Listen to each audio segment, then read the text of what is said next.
क्या आपने जिस कटहल में बीज नहीं होते हैं या जिसे बेबी कटहल कहा जाता है, उस कटहल का आपने कभी अचार बनाकर खाया है? अगर नहीं बनाया है तो आज मेरे साथ आप भी बनाइएगा। बहुत ही ज़्यादा टेस्टी बनकर तैयार हो जाता है। इसे आप 2 से 3 साल के लिए स्टोर करके भी रख सकते हैं, बिल्कुल भी ख़राब नहीं होगा। हमने 1.25 किलो के लगभग का एक कटहल ले लिया है। कटहल को हम चाकू या हंसिया जिस भी चीज़ से काटेंगे, चाकू के दोनों साइड हम तेल को अच्छी तरीके से लगा लेंगे और फिर अपने हाथों में भी हम खूब अच्छी तरीके से तेल लगा लेंगे, ताकि जो कटहल का गोंद या दूध होता है वो हमारे हाथों में या चाकू में चिपके नहीं तो इसको छुड़ाना थोड़ा मुश्किल हो जाता है। कटहल को हम बीज से काट कर आधा आधा कर लेंगे। लोगों को कटहल काटना बहुत ही मुश्किल काम लगता है, लेकिन आप अगर इस तरीके से काटेंगे तो कोई भी मुश्किल नहीं होती है। जब भी आपको थोड़ा सा चिपकना महसूस हो तब आप थोड़ा सा इसमें तेल लगा लीजिएगा चाकू में और अपने हाथों में, कोई दिक्कत नहीं होगी इसे काटने में। अब हमने कटहल को आधा आधा करके 2 भाग में काट लिया है। अब एक भाग को लेकर हम उसके बीच के भाग को काट कर अलग कर लेंगे, उसके भी यानी 2 टुकड़े कर लेंगे। आधे कटहल को भी हमने बीच से काट कर उसके भी 2 टुकड़े कर लिए हैं। आप देख सकते हैं कटहल के रेशे बहुत ही बारीक हैं, बहुत ही छोटे छोटे हैं और इसके जो बीज हैं बिल्कुल अभी बहुत ही ज़्यादा छोटे हैं। सारे कटहल को हमने काफ़ी छोटे छोटे भाग में काट कर ले लिया है, जिससे हमें इसके टुकड़े काटने में आसानी हो। उसका एक टुकड़ा हमने हाथ में लेकर उसके भी टुकड़े कर लिए हैं और उसका जो थोड़ा सा ऊपरी हिस्सा होता है उसको हमने काट कर पूरी तरीके से निकाल दिया है। कटहल की गोंद चाकू में चिपकना थोड़ा सा स्टार्ट हो रही थी, फिर हमने थोड़ा सा ऑयल चाकू में लगा लिया है। अब हम इसके छिलकों को छील कर निकाल देंगे। बहुत ही आसानी से इसके छिलके निकल जाते हैं, इसे छीलने में हमें कोई दिक्कत नहीं होती है। बस चाकू की धार थोड़ा सा तेज़ होनी चाहिए कटहल को काटने के लिए। अब हम इसके छोटे छोटे टुकड़े कर लेंगे। आप अपने हिसाब से कटहल के टुकड़ों को काट लीजिएगा, क्योंकि बहुत से लोग छोटे पीस पसंद करते हैं और बहुत से लोग जो है बड़े पीस पसंद करते हैं, तो आप अपने अनुसार छोटा या बड़ा कर दीजिएगा। हमने इसका मीडियम साइज़ रखा हुआ है, बहुत ना ज़्यादा हमने बड़ा पीस काटा हुआ है और ना बहुत ज़्यादा छोटे टुकड़ों में हमने काट कर तैयार किया है। एक एक करके हमने इसी तरीके से सारे कटहल के टुकड़ों को छीलकर और काट कर तैयार कर लिया है। हमने कटहल को डायरेक्ट पानी में ही काटा है, जैसे कभी सूखे बर्तन में काट दो तो इसका जो गोंद होता है वो थोड़ा सा बर्तन में चिपक जाता है, जिसे छुड़ाने में थोड़ी मेहनत करनी पड़ जाती है। हम कटहल को अच्छी तरीके से धो लेंगे। हमने एक कढ़ाई को गैस पर लेकर रख दिया है। आप भगोने वगैरह जो भी आपके पास हो आप उसे ले सकते हैं और उसमें हमने आधे से ज़्यादा कढ़ाई भरकर पानी रख दिया है, क्योंकि हम कटहल को उबालने वाले हैं। जब हम बर्तन में कटहल को डालें तो कटहल से थोड़ा सा ऊपर पानी होना चाहिए। मेरे हिसाब से कटहल को उबालने के लिए पानी पर्याप्त हो चुका है। गैस की आंच को हम बिल्कुल फुल कर देंगे और इसमें उबाल आने का वेट करेंगे। आप देख सकते हैं पानी में एक अच्छा सा उबाल आने लगा है। इस स्टेज पर हम इसमें 1 चम्मच के करीब नमक डाल देंगे, इससे कटहल जल्दी पककर तैयार हो जाएगा। जो कटहल हमने काट कर रखा था उसे हमने 3 से 4 बार साफ़ पानी से धोकर रख लिया था।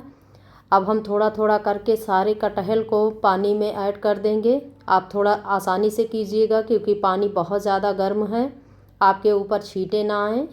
जैसे जैसे हम कटहल को डालते जा रहे हैं पानी का टेम्परेचर डाउन होता जा रहा है। गैस की आंच को हमें बिल्कुल भी स्लो नहीं रखना है, बिल्कुल फुल आंच अभी भी हमने करके रखा हुआ है। अब हम थोड़ा थोड़ा करके हमने सारे कटहल को डाल दिया है। अब हमने पहले इसमें नमक भी डाला था, इसलिए हम कटहल को थोड़ा सा अच्छी तरीके से चला देंगे 1 चम्मच से, ताकि कटहल में नमक भी लग जाए और ऊपर नीचे भी हो जाए। हम इसमें उबाल आने का वेट करेंगे। आप देख सकते हैं थोड़ा थोड़ा करके उबाल आने लगा है और इसे हम बीच बीच में ऐसे ही चलाते रहेंगे, ताकि सारे कटहल जो है एक बराबर से पकें। कटहल को तेज़ आंच पर पकाते हुए और बीच बीच में चलाते हुए 3 से 4 मिनट हो चुका है। अब हम आपको चेक करके दिखा रहे हैं। आप देख सकते हैं कटहल को जब हम चम्मच से काट रहे हैं तो थोड़ा सा टाइट कट रहा है, लेकिन कटहल हमारे पके हैं, पूरी तरीके से गले नहीं हैं। बस इसी स्टेज तक हमें कटहल को पकाना है, इससे ज़्यादा हमें बिल्कुल भी नहीं पकाना है। हमने गैस को बंद कर दिया है।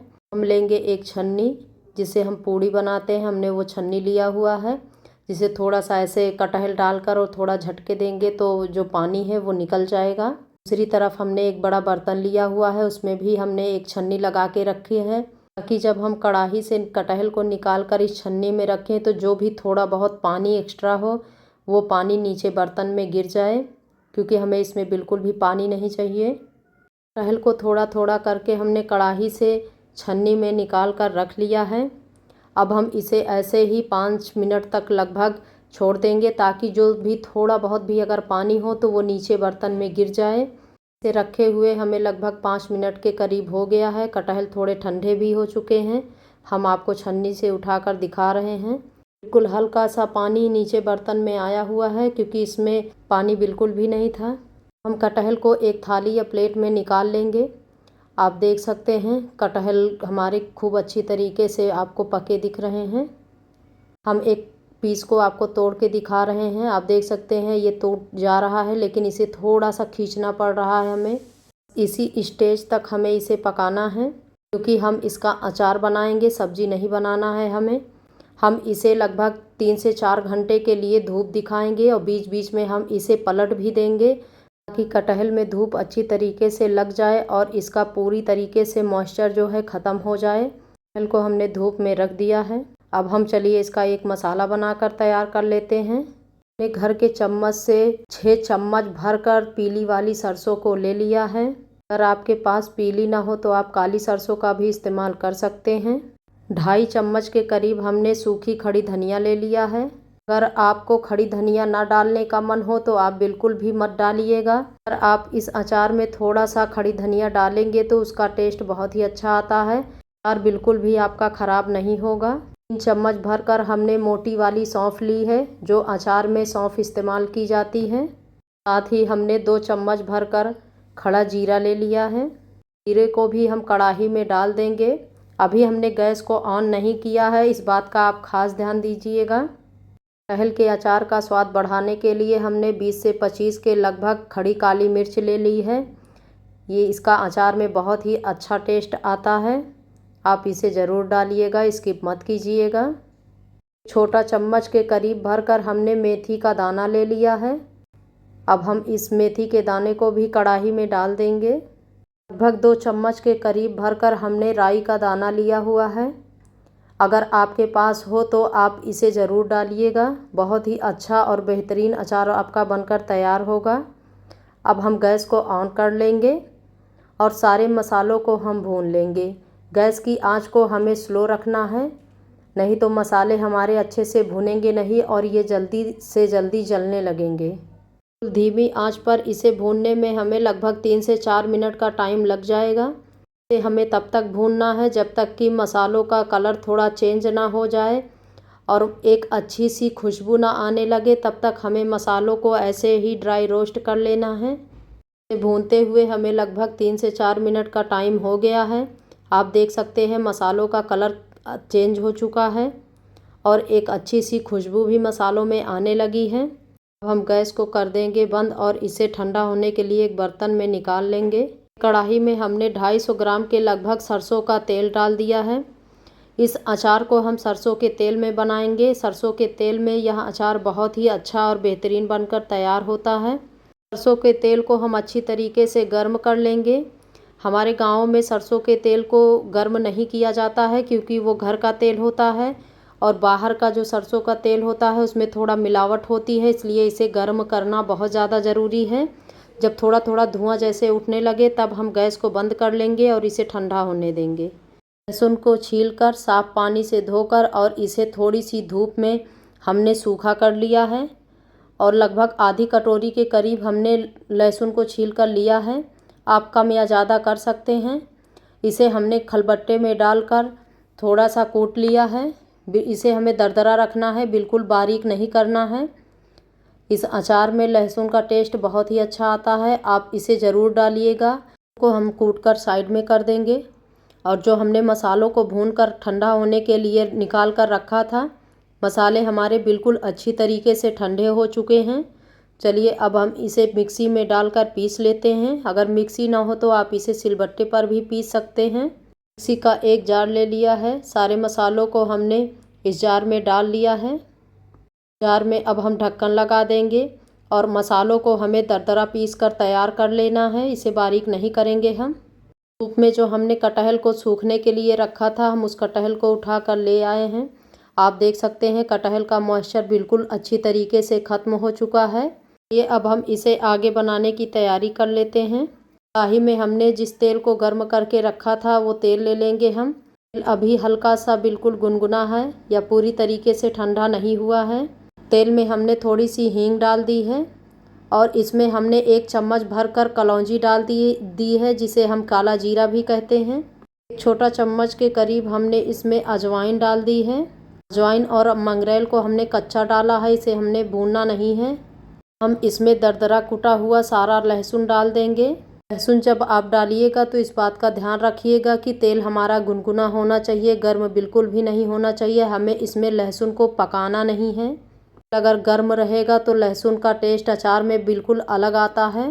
4 छोटे चम्मच के करीब भरकर हमने हल्दी का पाउडर ले लिया है। हल्दी के पाउडर को भी हम इस तेल में डाल देंगे। साथ ही जो अचार का मसाला हमने दरदरा कूट कर जार में रखा हुआ था, उस मसाले को भी हम इस तेल में डाल देंगे। 2 छोटे चम्मच के करीब भरकर हमने इसमें तीखी लाल मिर्च का पाउडर डाल दिया है। आप अपने अनुसार तीखा कम या ज़्यादा कर सकते हैं।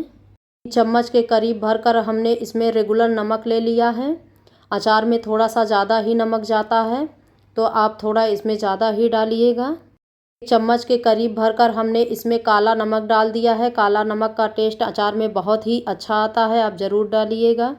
3 छोटे चम्मच के करीब भरकर हमने इसमें कश्मीरी लाल मिर्च का पाउडर डाल दिया है, जिससे अचार का टेस्ट भी थोड़ा सा अलग आता है और इससे अचार में बहुत ही अच्छा और बेहतरीन कलर दिखाई पड़ता है। इन सभी चीज़ों को हम 1 चम्मच से या हाथ से खूब अच्छी तरीके से मिक्स कर लेंगे कि तेल, मसाले, नमक जो कुछ भी अचार में डला हुआ है वो सारे एक दूसरे में मिक्स हो जाएं। मसालों को हमने खूब अच्छी तरीके से मिक्स कर लिया है। अचार की सेल्फ लाइफ बढ़ाने और इसे चटपटा बनाने के लिए हमने 4 चम्मच भरकर विनेगर ले लिया है, जिसे सफ़ेद सिरका भी कहते हैं। अगर विनेगर ना हो तो आप अमचूर का पाउडर भी अचार में डाल सकते हैं। विनेगर को भी हम खूब अच्छी तरीके से मसालों के साथ मिक्स कर लेंगे। मसाले में तेल की मात्रा आपको बहुत ही ज़्यादा कम दिख रही है। इसे हम 3 से 4 दिन धूप में दिखाने के बाद इसमें तेल भरकर हम रखेंगे, इसलिए हमने अभी तेल की मात्रा को कम रखा हुआ है। अगर आप भी इससे ज़्यादा तेल अगर इसमें नहीं डालना चाहते हैं तो बिल्कुल भी मत डालिएगा। गारंटी देती हूँ आपका अचार बिल्कुल भी किसी भी तरीके से ख़राब नहीं होगा, ना इसमें कोई भी फफूंदी वगैरह लगेंगी। चिंता मत कीजिएगा। सारे मसालों को मिक्स करने के बाद एक बार आप नमक ज़रूर टेस्ट कर लीजिएगा। अगर कुछ भी थोड़ा सा कम ज़्यादा आपको लगे तो आप इस स्टेज पर डाल दीजिएगा, कोई दिक्कत नहीं होगी। सारे कटहल को हमने अचार के मसालों के साथ डाल दिया है। अब हम इसे अच्छी तरीके से मिक्स कर लेंगे। अचार में अगर आप ज़्यादा तेल खाते हो तभी आप डालिएगा, नहीं तो इससे ज़्यादा तेल डालने की भी आपको ज़रूरत नहीं होगी, क्योंकि जब इस अचार को हम 3 से 4 दिन धूप दिखाएंगे तब थोड़ा सा अचार की मात्रा हमारे कम होगी और इसमें तेल थोड़ा सा ऊपर आएगा। तेल आपको अच्छी तरीके से समझ में आएगा, तो ज़रूरत के हिसाब से आप डालिएगा। अचार को हमने खूब अच्छी तरीके से मिक्स करके तैयार कर लिया है। अगर आप इस समय इसे जार में भरना चाहें तो आप भर लीजिएगा। फिर जार का ढक्कन खोलकर उसे किसी सफ़ेद कपड़े से ढककर कॉटन के आप इसे 3 से 4 दिन धूप ज़रूर दिखाइएगा, जिससे अचार की सेल्फ लाइफ बढ़ जाएगी और ये ख़राब नहीं होगा। मैं इसे बिना जार में डाले हुए ही 3 से 4 दिन सफ़ेद कपड़े से ढककर धूप में इसे दिखाने वाली हूँ। उसके बाद इसे ठंडा करके तब इसे मैं जार में भरूँगी। छोटे कटहल को आप एक बार मेरे तरीके से ज़रूर बनाइएगा। यकीन मानिए आप हर बार इसी तरीके से बनाएंगे।